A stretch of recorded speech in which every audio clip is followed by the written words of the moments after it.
Hello আমার প্রিয়জনেরা, আমি চলে গেছিলাম লাহিড়ী বাবার মন্দিরে। আর এই লাহিড়ী বাবার মন্দিরে গিয়ে আমার এক্সপিরিয়েন্স কেমন, আমার কেমন লাগলো, সেই তথ্য আজকে আমি তোমাদের সাথে শেয়ার করব।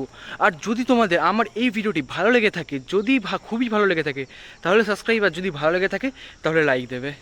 বলবো যে তোমরা লাহিড়ী বাবা কী করে যাবে বেশি অপেক্ষা না করিয়ে, কারণ যদি আমি ভিডিও শেষে বলি তাহলে বলবো পুরো ভিডিওটা দেখার জন্য ভিডিও শেষে তথ্য দিচ্ছে। তাই ভিডিও শুরুতেই তথ্য হবে যে লাহিড়ী বাবার মন্দির তোমরা কী করে যাবে। যদি তোমরা কাস্তাপাড়া দিয়ে যাও তাহলে তোমাদের কাস্তাপাড়াতে নৈহাটি অবধি ট্রেন ধরতে হবে। নৈহাটিতে নামার পর ব্যান্ডেল যাওয়ার জন্য তোমাদেরকে ট্রেন ধরতে হবে। ব্যান্ডেল ধরে ব্যান্ডেলে নামবে। তারপরে নামার পরে এই স্টেশনের বাইরে গিয়ে তোমরা দেখতে হবে অনেকেই চিল্লাচ্ছে ব্যান্ডেল চার্চ, ব্যান্ডেল চার্চ। তার থেকে আরেকটু এগিয়ে যেতে হবে তোমাদের। আরেকটু এগিয়ে যাওয়ার পরেই তোমরা দেখতে হবে এক জায়গায় বলছে লাহিড়ী বাবা, লাহিড়ী বাবা। ব্যান্ডেল যা হচ্ছে সোজা অটো গিয়ে বাঁদিকে ঢুকে যায় এবং লাহিড়ী বাবা যাওয়ার জন্য অটো ডান দিকে নিয়ে চলে যাবে। অটোতে নেবে 25 টাকা। এক বছর আগে পর্যন্ত, যদি আমি ডিসেম্বর মাস নাও ধরি, ডিসেম্বরের আগে পর্যন্ত নিত ওরা 20 টাকা। ডিসেম্বর আসার পর থেকে যেহেতু সেই সময় সবাই ঘুরতে বেড়ায়, সেই জন্য ডিসেম্বর থেকে তারা ভাড়া 25 টাকা করে দিচ্ছে। আর ভাড়া একবার বেড়ে গেলে আর কমে না, তাই 25 টাকা তারা নেবে। নেওয়ার পর তারা একদম নামিয়ে দেবে লাহিড়ী বাবার গেটের সামনে, লাহিড়ী বাবার মন্দিরের গেটের সামনে। এবং তারপরে ওখান থেকে তোমরা হেঁটে ঢুকে যাবে। হেঁটে ঢোকার সামনেই দেখবে বড় একটা গেট, ওখানে অনেকে দাঁড়িয়ে আছে।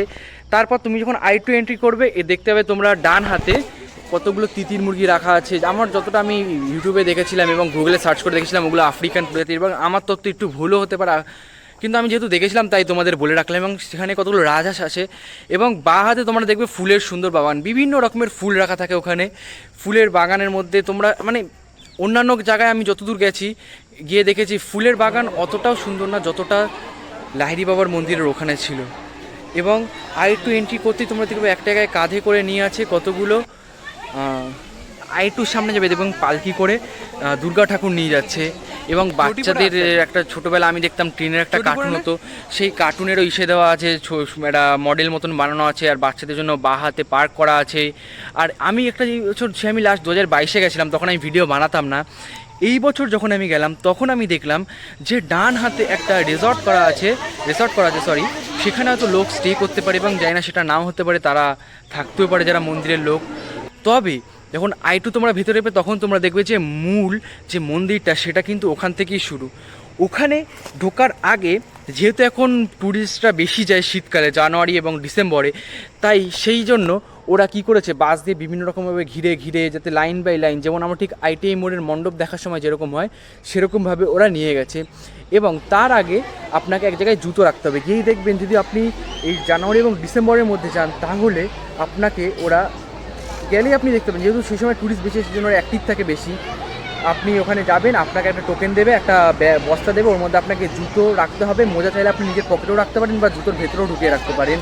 ওইখানে দেখে ওরা সামান্য কিছু টাকা নেবে, তার বিনিময়ে ওরা জুতোটা রেখে দেবে। তারপরে আপনি খালি পায়ে হেঁটে হেঁটে ঢুকবেন মন্দিরের ভেতরে। তারপর যখন মন্দিরের ভেতরে আপনি প্রবেশ করবেন মেন দরজা দিয়ে, তার আগে অনেক ফটো তোলার জায়গা আছে। একটা জায়গা আছে বেশ সুন্দর, ওখানে আগুন জ্বালিয়ে রেখেছে ওরা। বাঁ হাতে একটা কালী ঠাকুর এবং দুর্গা ঠাকুরের আর একটা সাথে একটা কী ঠাকুর ছিল আমার মনে পড়ছে না এই মুহূর্তে, একসাথে সুন্দর করে করা আছে। ওখানে চাইলে আপনি ফটো তুলতে পারেন। এবং দু সাইডে জল মতন করা আছে জায়গা, এবং মাঝখান দিয়ে একটা, আমি যদি বলি ছোটোখাটো ব্রিজ মতনই করা, ওর উপর দিয়ে যাবেন। আর তখন একটা বেশ ইন্টারেস্টিং যে আপনাকে পা ধুয়ে ঢুকতে হবে। অন্যান্য মন্দিরে ঢোকার আগে আপনি যেমন হাত পা ধোন এবং কলে ধোন, ওরমভাবে না, জল রানিং যাচ্ছে ওর মধ্যে দিয়ে আপনাকে যেহেতু যেতে হবে, তাই অটোমেটিক আপনার পা ধুয়ে যাবে। এবং হ্যাঁ, ওখানে গিয়ে কিন্তু আপনি কোনো রকমের ভিডিও করতে পারবেন না ওর ভেতরে। তাই এটাই ওই মন্দিরের স্পেশালিটি যে আপনাকে ওরা ভিডিও করতে দেবেন না। যদি আপনার দেখার ইচ্ছা হয় তাহলে আপনি গিয়ে দেখুন। যখনই আপনি ভেতরে ঢুকবেন, বাঁ হাতে বুদ্ধদেবের মূর্তি আছে, লক্ষ্মী গণেশের ওদিকে মূর্তি আছে, এদিকে অন্যান্য দেবদেবীর মূর্তি আছে। তারপরে আপনি আরও ভেতরে যাবেন, তখন আপনাকে কিন্তু নিচে যেতে হবে। এটা একটা আমার আরও খুবই ভালো লাগে যে ওইখানে যে মেন মন্দির আমি যদি বলি যে একদম ভেতরে, ওটা কিন্তু আন্ডারগ্রাউন্ড মতন করা। ওটাকে জন্য আপনাকে নিচে নামতে হবে। যেই নিচে নামবেন ভেতরে দেখবেন একটা ঠান্ডা ফিল আছে। আপনি যদি গরমকালেও যান তবুও আপনার ভেতরে ঠান্ডা লাগবে, কারণ কি ওটা আন্ডারগ্রাউন্ড করা আছে সেই কারণে। এবং যখনই আপনি ঢুকবেন অনেকেই দাঁড়িয়ে থাকবে, কারণ কি ওর ভেতরে ঢুকেই লোক থাকে না। যখন আপনি সিঁড়িটা দিয়ে নামবেন ওই সময় অনেকে ভিডিও ক্যামেরা অন করে ভিডিও করতে পারে, সেই কারণে লোক দাঁড়িয়ে থাকে। এবং যখন আপনি দেওয়ালের দিকে তাকাবেন বাঁ হাতে, তখন দেখবেন বিভিন্ন ধরনের মুদ্রা আছে। সেই মুদ্রাগুলো আমি যখন নারুটো অ্যানিমেশনের কার্টুন দেখছিলাম তখন আমি দেখেছি মুদ্রাগুলো ওরা ব্যবহার করে। এবং ইলুমিনাটের সাইন এখন ইনস্টাতে এবং সোশ্যাল মিডিয়াতে খুব পরিমাণে হিট হয়েছে, সেই কারণে আপনি চাইলে দেখতে পারেন যে ওখানে বিভিন্ন রকমের হাতের মুদ্রা মতন করা আছে, কোনোটা বায়ু মুদ্রা, এরম ধরনের বিভিন্ন মুদ্রা। এবং আরেকটু যখন সামনে যাবেন তখন ওখানে দেখবেন আপনি মুদ্রা মতন করা আছে। তারপরে ডান হাতে তাকালে আপনি দেখতে পাবেন মেন লাহিড়ী বাবার একটা মূর্তি করা আছে, ওখানে নটরাজেরও একটা মূর্তি রাখা আছে, বিভিন্ন দেবদেবীর মূর্তি রাখা আছে। তারপরে আরও যখন আপনি বেরানোর জন্য এরম ধরুন আপনি ঢুকলেন, বাঁ হাত থেকে ঢুকে ডান দিকে আপনি যখন বেরাতে যাবেন তখন বাঁ হাতের আবার দেওয়ালেও বিভিন্ন রকমের মুদ্রা করা আছে। দেখতে দেখতে আপনি মন্দিরের বাইরে বেরিয়ে যাবেন। বাইরে বেরানোর পরেও আরও অনেক দেবদেবীর মূর্তি আছে। মন্দির দেখে আবার যে গেট দিয়ে এসেছিলেন দুটো ভাগ করা আছে, আপনি এক্সিট গেট দিয়ে পুরোপুরি মন্দিরের ভেতরে বেরিয়ে যাবেন। আর এই জানুয়ারি মাসে যদি আপনি যান তাহলে যখন আপনি বেরাবেন গেট দিয়ে বেরিয়ে যে রাস্তা দিয়ে আপনি যাবেন সেখানে বাঁ হাতে অনেক সোয়েটারের দোকান আছে সুন্দর মতন করা।